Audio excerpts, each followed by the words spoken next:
தற்போது கிடைத்துள்ள அண்மை செய்தி. அதிமுக பொதுச் செயலாளர் எடப்பாடி பழனிசாமி பெஞ்சல் புயல் பாதிப்பு தொடர்பாக தற்போது ஒரு கண்டனத்தை பதிவு செய்திருக்கிறார். பாதிக்கப்பட்ட மக்களை போராட விடுவதா என்ற ஒரு கேள்வியோடு தற்போது தன்னுடைய கண்டனத்தை பதிவு செய்திருக்கிறார். இயல்பு நிலை திரும்பும் வரை மக்கள் தேவையை தடையின்றி முதலமைச்சர் பூர்த்தி செய்ய வேண்டும் என்றும் எடப்பாடி பழனிசாமி வலியுறுத்தி இருப்பதை தற்போதைய அண்மை செய்தியாக பார்க்கின்றோம்.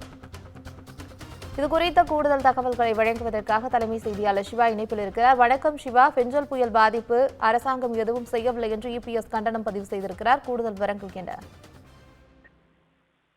தமிழக அரசுக்கு அதிமுக பொதுச் செயலாளர் எடப்பாடி பழனிசாமி வழக்கம் போல கண்டனம் தெரிவித்து ஒரு ட்விட்டர் பதிவினை தன்னுடைய எக்ஸ்பலத்தில் மேற்கொண்டிருக்கிறார். அதில் அவர் குறிப்பிட்டிருப்பது, இந்த பெஞ்சல் புயலால் பாதிக்கப்பட்டிருக்கக்கூடிய பகுதிகளில் மண்டபங்கள் முகாம்களாக மாற்றப்பட்டு வீடுகளிலிருந்து அழைத்து வரப்பட்டிருக்கக்கூடிய மக்கள் தங்க வைக்கப்பட்டுள்ள நிலையில் முகூர்த்தம் போன்ற பல்வேறு காரணங்களை கூறி மக்களை வலுக்கட்டாயமாக இந்த அரசு முகாம்களிலிருந்து வெளியேற்றி வருவதாக செய்திகள் வருகிறது என்று அவர் குறிப்பிட்டிருக்கிறார்.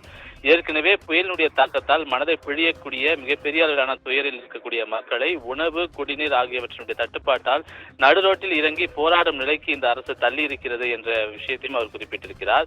வயிற்று பசிக்காக நிவாரணத்திற்காகவும் தங்களை நடுரோட்டிற்கு வந்து போராட வைத்த இந்த அரசை மக்கள் மன்னிக்கவோ மறக்கவோ மாட்டார்கள் என்று தெரிவித்திருக்கக்கூடிய அவர், பேரிடர் காலங்களில் மக்களுக்கான உரிய குடிநீர், உணவு, உறைவிடம் உள்ளிட்ட அடிப்படை தேவைகளை கூட ஒழுங்காக நிறைவேற்ற முடியாத ஒரு நிர்வாக திறனற்ற அரசாக இந்த அரசு இருக்கிறது என்ற ஒரு கண்டனத்தையும் அவர் பதிவு செய்திருக்கிறார். எனவே இயல்பு நிலை திரும்பும் வரை மக்களுக்கான அனைத்து தேவைகளையும் தடையின்றி கிடைத்திட உறுதி செய்ய வேண்டும் என்று தமிழக அரசை வலியுறுத்தி அவர் தன்னுடைய எக்ஸ் பக்கத்தில் பதிவை மேற்கொண்டிருக்கின்றார். பவித்ரா,